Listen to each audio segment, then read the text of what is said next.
So let's see, do you want to start taking some seeds out? So there's flower seeds, those can all go together. Beets, these ones are mustard greens, so this can be like greens and lettuce. Squash, so these are all different piles right now. Oh, beets, where could that one go?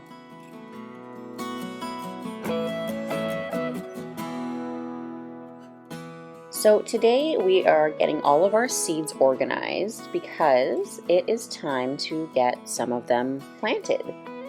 Even though it's still February and very much still winter outdoors, this is the time of year when we really need to start thinking about the spring garden and about getting our seeds started so that our seedlings are ready to be transplanted when the warmer weather arrives.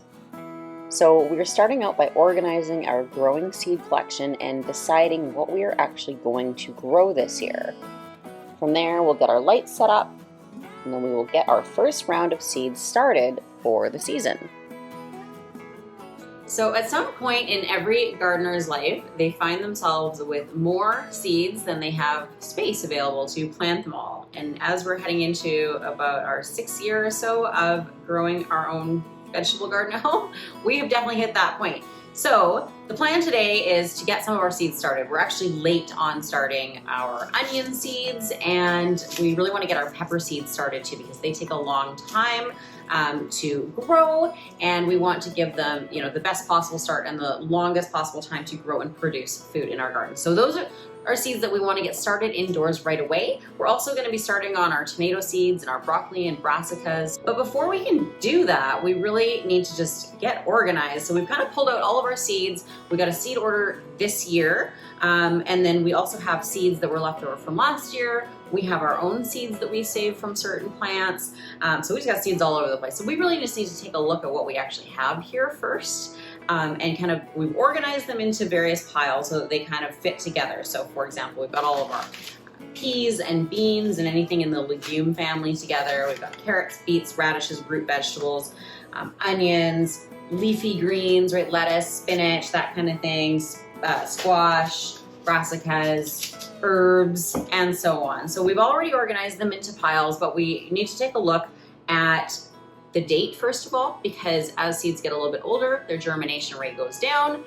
Not to say that you can't plant seeds that are older, lots of them will germinate and grow just fine, but some of them don't do as well when they're a little bit older. So we want to make sure first and foremost that we are using the older seeds first before we dip into the new seeds, and then kind of just see how much of everything we have and decide on how much we actually want to plant based on our garden, right?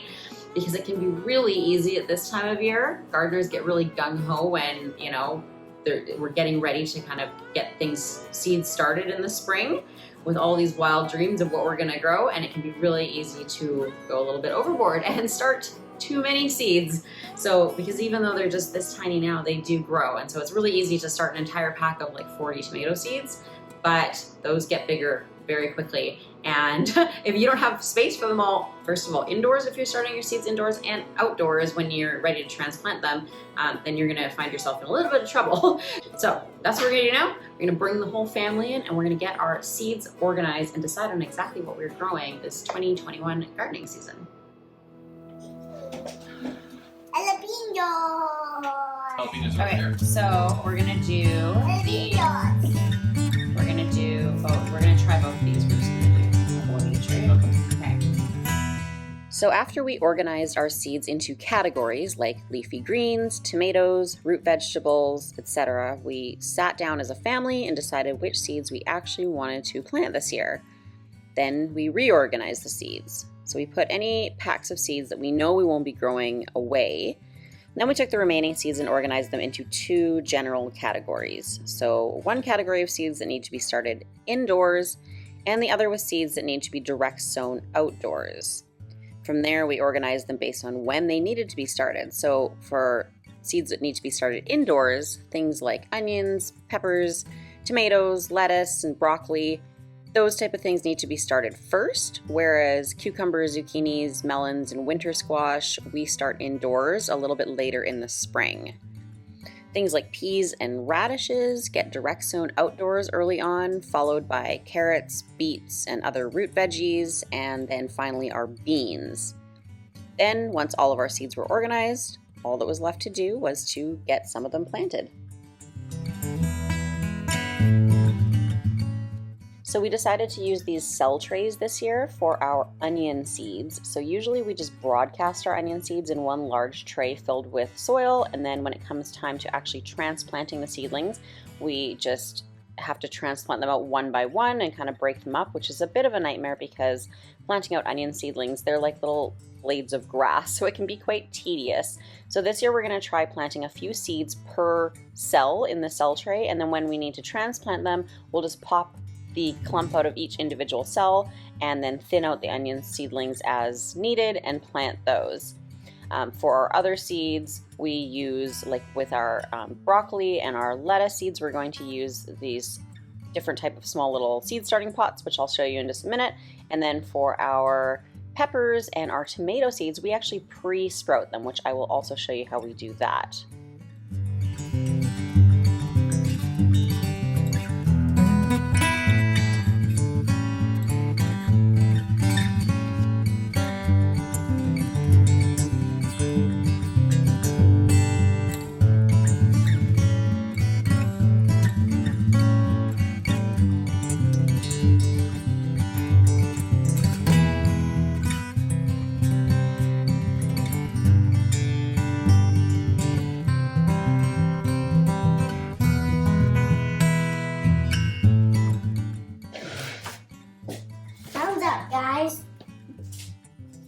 So for the next round of seeds, we're going to be starting them in these little cardboard seed starter pots. So usually what we do is we use little peat pots, which are very similar. Really stuck together. Anyway, these are really cheap. We just get them from the dollar store. And what I like about them is that they will just basically biodegrade into the soil. So technically you don't even have to take the plants out of the seed pot. You can just plant them directly in. I tend to take the pots off just because I feel like it's just that extra little bit of help for the root system to really take off in the ground. But the other nice thing about these is that they tear very easily, and especially once you have been watering them and everything.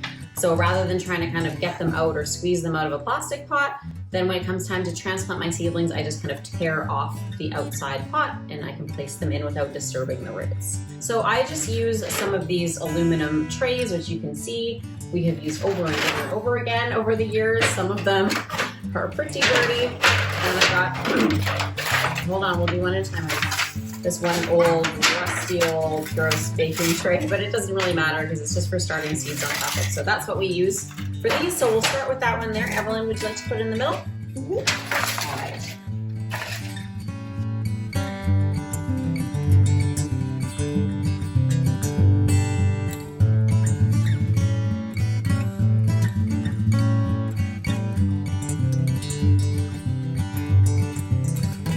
So I like to plant a few seeds per pot just to ensure good germination, and then I will thin out my seedlings as needed. So with the broccolis, I'll thin down to one seedling, and then with the lettuce seeds, what I will sometimes do is I will thin them down, but I will also sometimes divide them out. So once they start to grow a little bit, I find that lettuce transplants pretty well, and so I will sometimes just divide the lettuce into separate pots as it grows.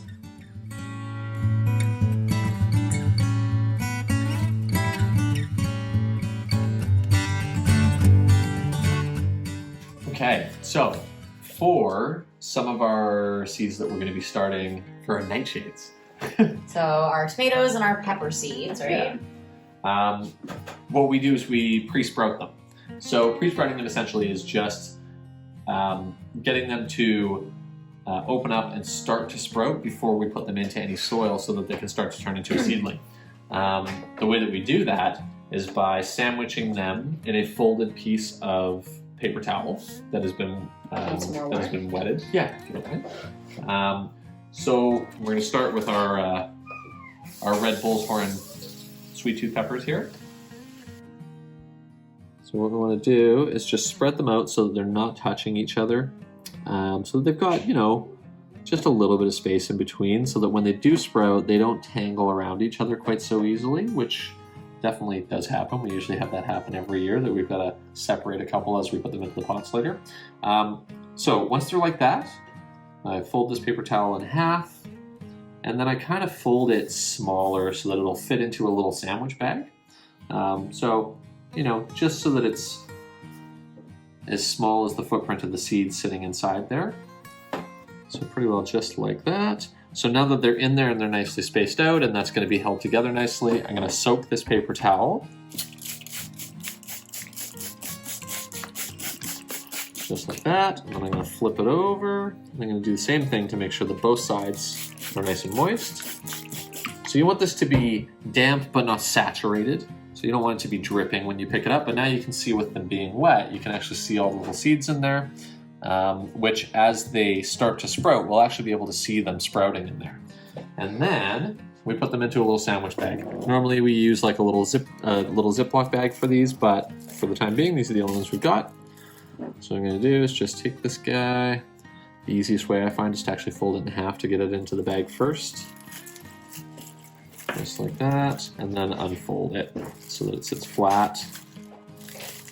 There. I'm all set for my holiday with my stripy bag on my own. Where are you going? I'm going on a trip. Where to?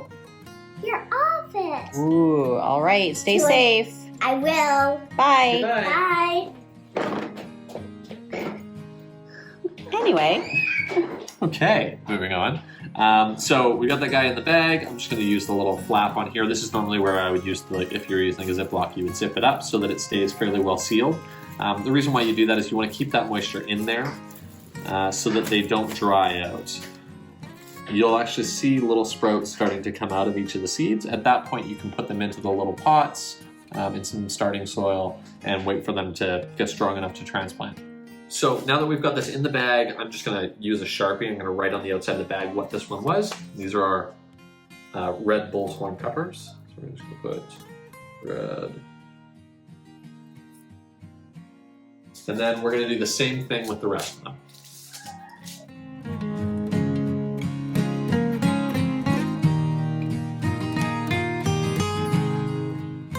So we have been pre-sprouting our tomato and pepper seeds for a number of years now, and while you can totally just plant them in soil, and this is actually what we used to do, we started pre-sprouting them because we were finding we were actually getting really low germination rates on some of the peppers. And so this way, by pre-sprouting them, we can actually see which seeds have germinated and then just plant those. And this saves us soil, and it saves us a lot of space indoors when we're growing our seedlings as well.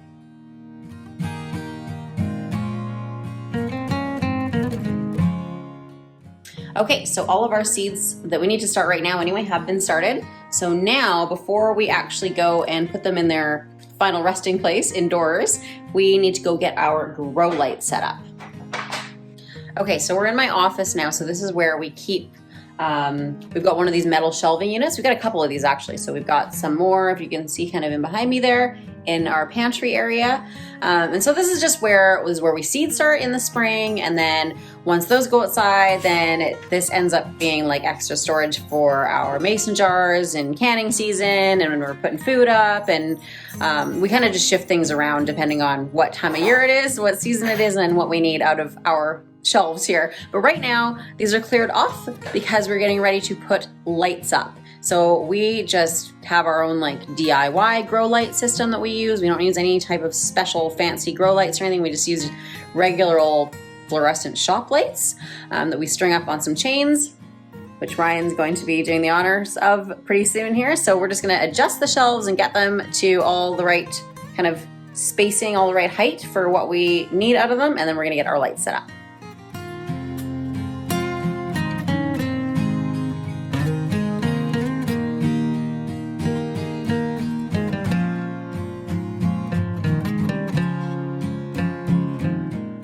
So these are just a regular fluorescent light fixture, like a workshop fixture or something like that. Fairly cheap at most hardware stores. These ones use I believe the size of that is a T8 bulb. For most of these, we've tried a few different colors with them, but have found that the best light color to use is the natural. It's a 4000K bulb. So for 3 of these fixtures, they're just standard fluorescent light fixtures. We do have one that is a little bit different. That's an LED fixture. One that we added last year to expand our capacity. So this one, it basically mimics the same light as the natural light tubes do on the fluorescent light fixture, but because it's LED, it uses a little bit less electricity, and you don't have to worry about replacing bulbs when they burn out. So you've got 3 main spectrums for your lights. So you've got soft white on the bottom of the scale, you've got natural in the middle of the scale, and you've got daylight on the top of the scale. And you can see the difference in the color of them. The soft white is exactly what it sounds like. It's a soft white bulb, or a soft white color, not unlike light bulbs that you would put in lamps and that kind of thing around your house. The natural is more like what you would see if you went into a warehouse or a grocery store or something like that, where they've got the big fluorescent fixtures, that kind of natural white light. And then daylight has almost a blue tinge to it, and it's much higher on the spectrum. Most plants are good to be kind of right in the middle, which is where a natural light comes in. You can buy specific grow light bulbs that are the perfect light frequency for growing. We find that the natural ones work just fine. And then you don't have to buy the specialized bulbs, which tend to be more expensive. So these light fixtures are all hanging on a chain. This particular fixture actually has like a specific chain that came with it that's attached to it, and they're adjustable. So this one has got a little ratchet, or like a climber's type clip on it that you can release and just move the chain up and down based on whatever height you're trying to work with for your plants. The other ones I've actually attached chains to just by twisting some wire through a couple of holes in the top of it and adding a chain loop to it. What I've done is I've just taken just some like simple, cheap link chain, which is really easy to spread apart so that you can pull links out of it, or shorten it, or make it longer if you need to add 2 together. In our case, these links are pretty much as long as we'll ever need them to be, and I just keep an open loop as my top for like a hook. So what I'll do is I'll actually just loop that onto the shelf right here, and that can hang there for me to hang my chain off of. Just like that. I'll do the same thing on both sides. Guy 2. There. And now the light fixture, I can determine how high up I want the light to be by the length that I put it on. Because we're starting with brand new seedlings, they haven't even sprouted yet, we're going to keep it nice and low. We want them to be a couple inches away from our plants as they start. So, in our little pots, they're going to be sitting about 2 inches tall, and this light's sitting another couple inches above that, so that's pretty much perfect. So I'll just count the number of loops, 1, 2, 3, 4, and I know I want to be up 4 loops on the other side to make it even. 1, 2, 3, 4. I can hang it right there. So I'm going to set up the rest of them just like that, hang them on their chains so that we can start putting our plants in here.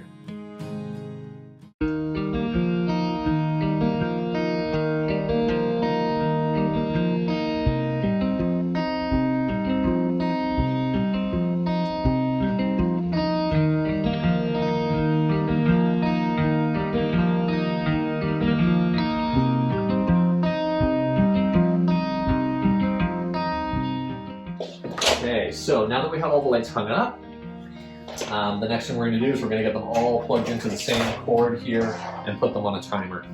The timer is going to obviously allow us to have these lights turn off and on at an appropriate time throughout whatever the growth cycle is for our plants, and we can adjust it based on what they need at any given time. This is a nice one. It's a digital one. It makes it really easy.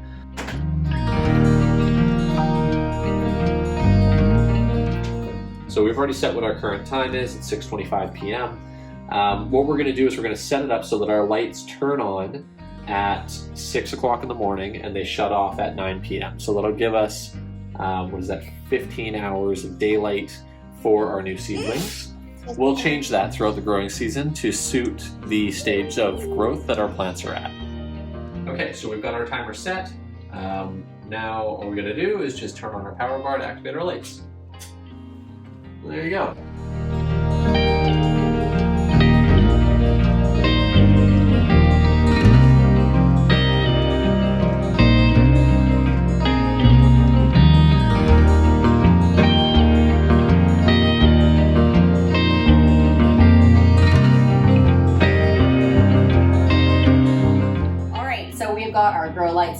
we've got our first round of seeds started, and with that, the spring gardening season has officially begun. So I will make sure to link to any of my articles that are related to seed starting below. So I've got a bunch on my blog. I do have one that actually walks you through exactly how to set up your own indoor grow lights the same way that we did. So I'll link to all that below, as well as any of the items that I mentioned in this video, like the shelving unit or the timer and stuff like that. So if you like this video, make sure to hit like and subscribe below so you never miss an update from the house and homestead. Bye for now.